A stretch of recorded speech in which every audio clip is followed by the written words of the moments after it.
या भुवरी गगनातुनी आलिस का तू ग मोहिनी, या हिरवळीवरी चालुनी तव बिंदू कलशात घेऊनी.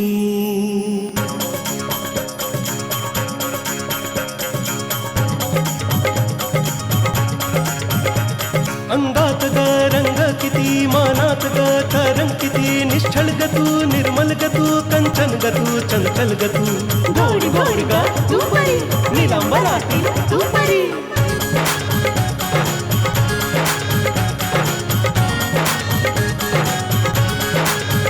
श्वासात संगीत भासतो, डोळ्यात श्रावण हासतो, गगनातली चांदणी, मृगनयन तू हांसिणी. तुला जरी तू बावरी, तू या धरेची गपरी, तू या धरेची गपरी, तू या धरेची गपरी. अनुगामिनी अनुगामिनी अनुगामिनी अनुगामिनी. तीर निशाण्यावर लागायला हवं नॅन्सीजी. नक्की लागेल चिनुकजी. All the best. मी आज तुमच्याकडे मोकळ्या मनाने माफी मागायला आलो आणि मला पूर्ण अपेक्षा आहे की तुम्ही मला माफ नक्कीच करणार आहात. आधी तुम्ही तुमचा गुन्हा कबूल तर करा.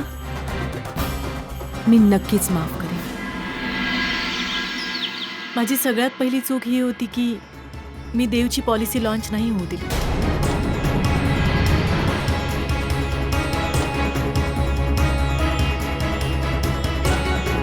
आणि मीडियामध्ये त्याच्या नावाची मी खूप खूप बदनामी करू.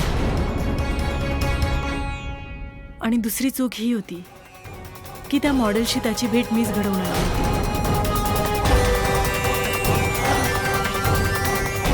मीच त्याच्याकडे खूप हट्ट केला होता की त्या प्रोजेक्टमध्ये त्याने सॅवीला ब्रँड अँबॅसेडर म्हणून घ्यावं.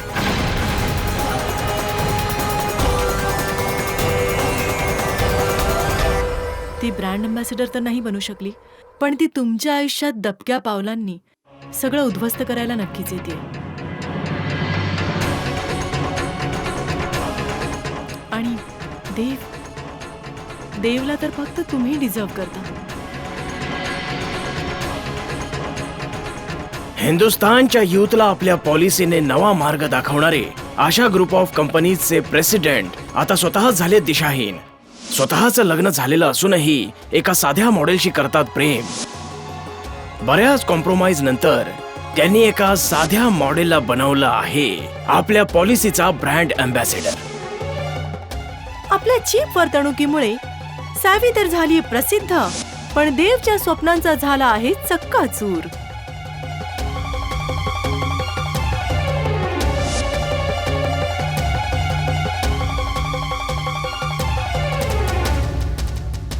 मला सगळं सांगण्याबद्दल आणि माझ्याशी मोठी बहीण म्हणून आपलेपणा दाखवण्याबद्दल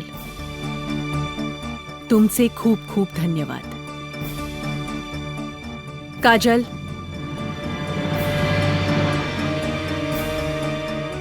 काजल,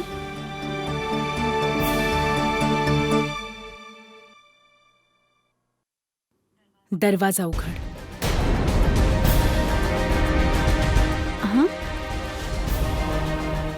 दरवाजा उघड.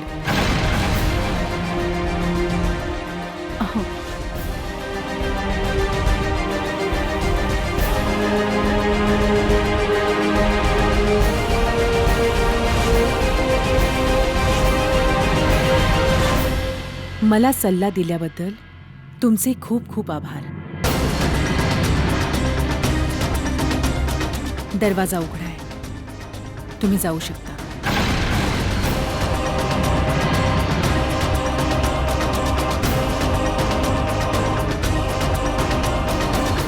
नमस्कार. नमस्कार.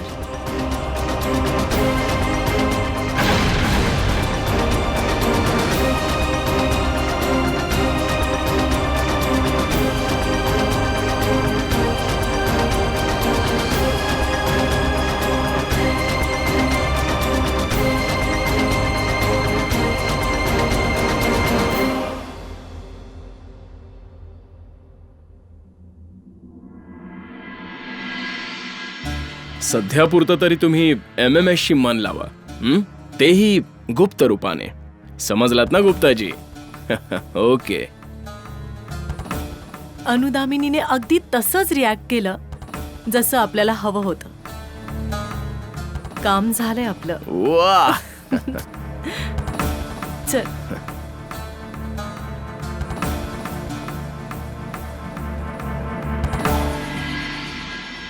मेमसाहेब, मला ही बाई काही ठीक नाही वाटत. असं वाटतंय की तुमच्या विरुद्ध आणि साहेबांविरुद्ध काही चाल चालते. अगं काजल, हं? ही नॅन्सी मॅडम इकडे का आली होती? तू ओळखतोस तिला? माफी मागायला आली होती, पण हेतू काही वेगळाच होता. अरे मला सगळं माहितीये तिचा हेतू काय आहे ते. पुडी आहे, विषयाची पुडी. अगं हीच तर आहे ती जी प्रभाकरांच्या सोबत मिळून साहेबांच्या पॉलिसीच्या लॉन्चिंगला थांबवलं होतं. तेव्हाच तर कामावरून काढलं हिला. खूप धोकादायक आहे ही बाई. साहेबांच्या आयुष्यात ग्रहण आहे, ग्रहण.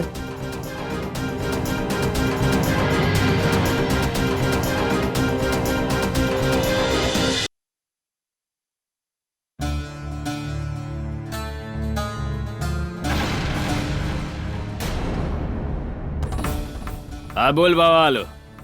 तुझ्या बहिणीला छेडू काय? तुझी हिरो बनायची हौस अजून संपली नाही.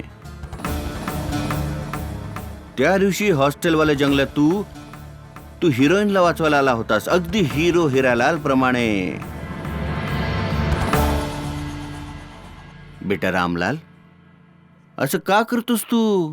कोण आहेस रे तू? हा? सोड. मला जरा परमिशन दे. तुझ्या या हिरोईन सोबत डोळ्यात डोळे घालून कॉफी पिण्याची. ते हॉट कॉफी.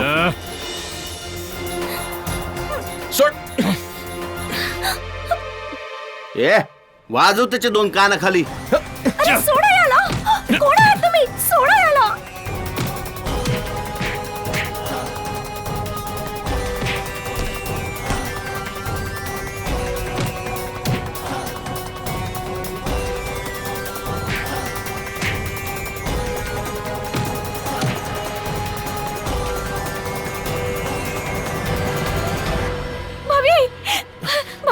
भाभी, तू ठीक तर आहेस ना?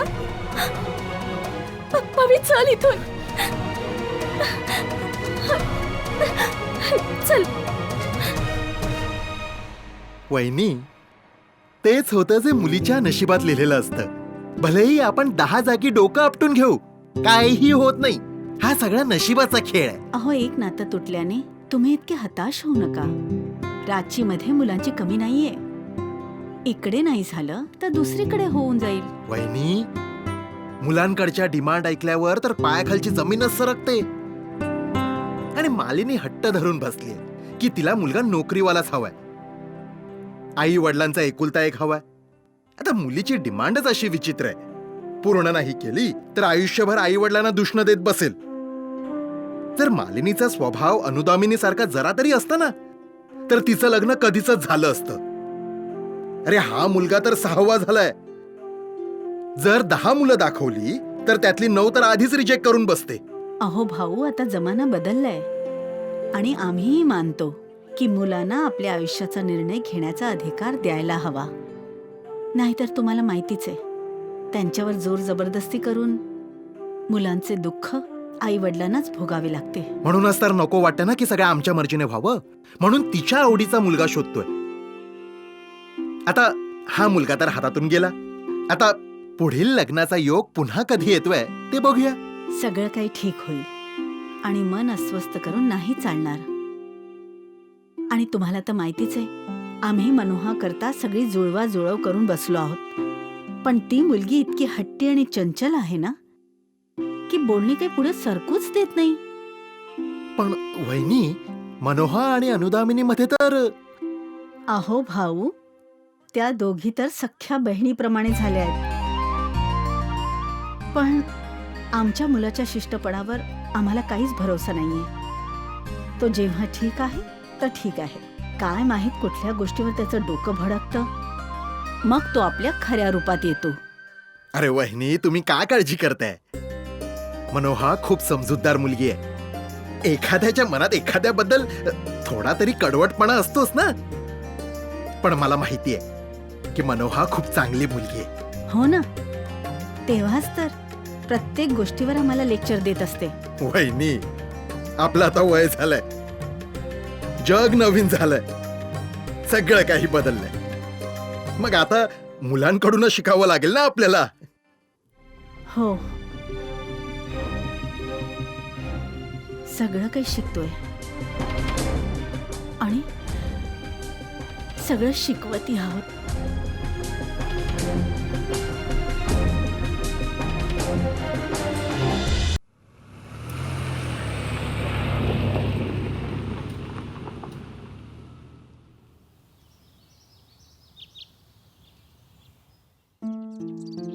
तू नाही येणार?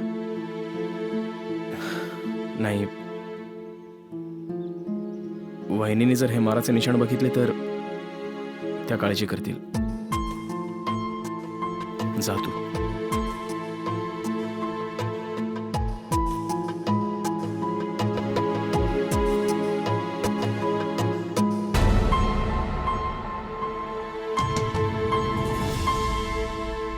काय झालं? काही नाही. जर त्या बदमाशांचा पुन्हा कॉल आला ना तर मी सरळ पोलीस स्टेशनला जाईन. पण तूही कोणता अननोन कॉल रिसीव्ह नको करूस. ठीक आहे. काळजी घे स्वतःची. हो. आणि भावी, तूही स्वतःची काळजी घे. ठीक आहे.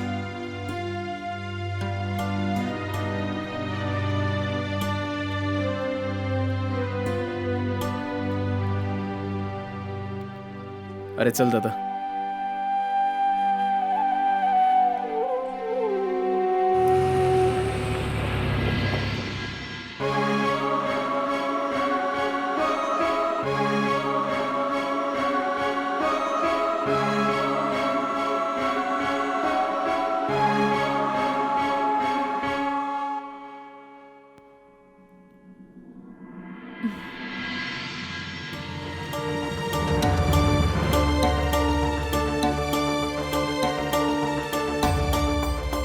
मनोहा, मनोहा, मनोहा, तू ठीक तर आहेस ना? बरं, तू बस, मी तुझ्यासाठी पाणी घेऊन येते.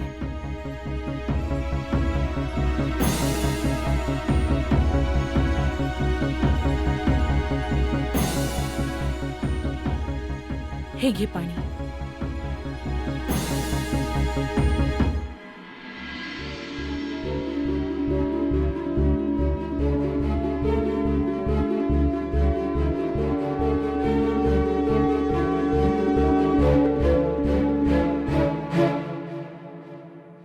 मनोहा, तू इतक्या काळजीत का आहेस ग? सगळं ठीक आहे ना? नक्कीच काहीतरी घडलंय आणि तू मला सांगत नाहीयेस. सांग, काहीतरी झालंय ना?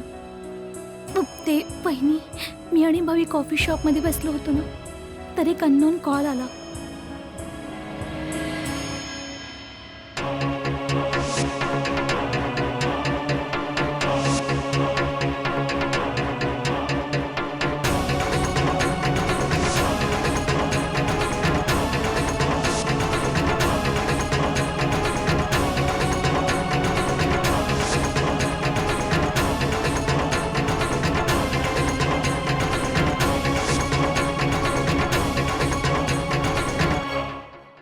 मनोहा, तू काळजी करू नकोस. काही साधारण गुंड होते जे अवीच्या सांगण्यावरून आले होते. यापुढे कधीही तुला अशा प्रकारचा कॉल आला ना तर आपण पोलिसांकडे जाऊया, ठीक आहे? तू मुळीच काळजी करू नकोस. हा काजलचा नवरा सुधारायचं सोडून अजून बिघडत चाललाय. हे जे काही करतोय ना ते त्याच्याच आयुष्यात संकट बोलवतोय आणि काहीच नाही.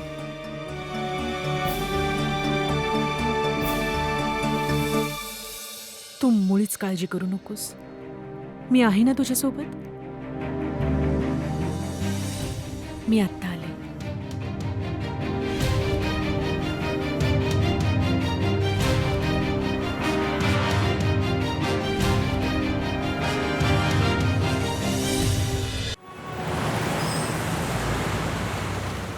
आज पहिल्यांदा मी सॅवीच्या डोळ्यात भीती बघितली.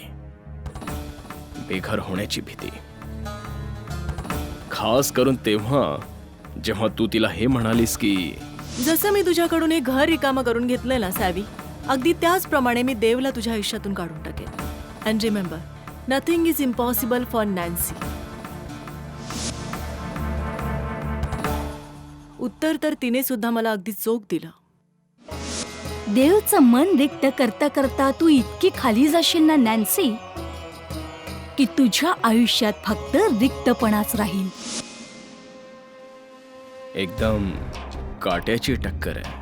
टक्कर तर काट्याचीच आहे, पण ह्या टक्करमध्ये मन तर सॅवीचं चूरचूर होणार आहे.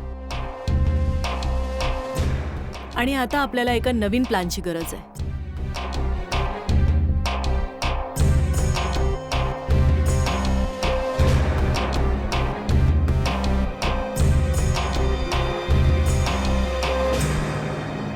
आणि हा सगळा प्लॅन देवच्या येण्याच्या आधी एक्झिक्यूट करायचा आहे. आज तर मला हे बोलावंच लागेल की ये इश्क नहीं आसान, आग का दरिया है, डूब के जाना है पार.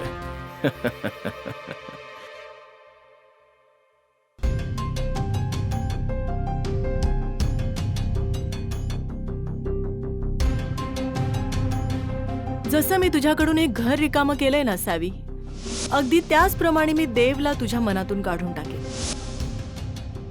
तुझ्या प्रयत्नांना मी कधीच यशस्वी नाही होऊ देणार नॅन्सी.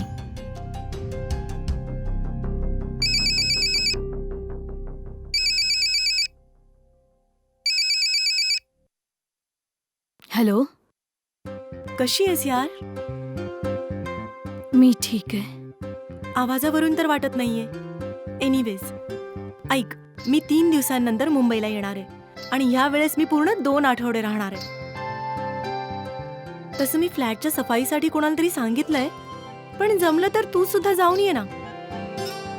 आणि हो, जोपर्यंत मी मुंबईत राहणार आहे तू माझ्या सोबतच असणार आहेस, समजलं? Okay, bye bye, take care.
वहिनी, तू कसला विचार करतेस?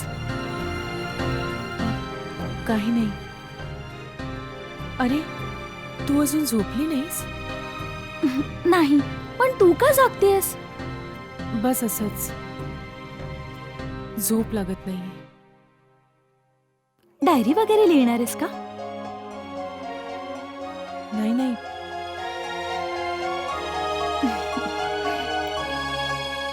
वहिनी, तू खूप सुंदर लिहितेस. एक एक शब्द मनाला स्पर्श करतो. आणि कदाचित यासाठी की तू तुझ्या मनाचं ऐकतेस आणि मनापासून लिहितेस. पण हे सगळं तू. वहिनी, प्लीज तू मला माफ कर. आज मी तुझ्या डायरीतली काही पानं वाचली.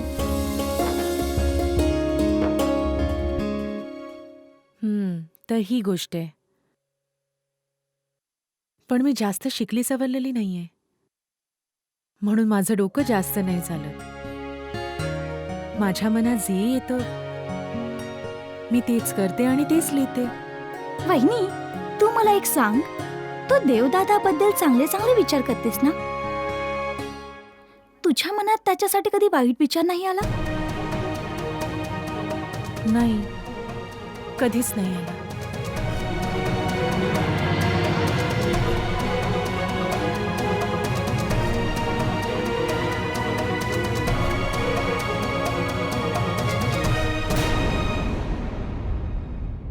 माझ्याकडून सगळ्यात पहिली चूक ही झाली आहे की मी देवची पॉलिसी लॉन्च नाही होऊ दिली.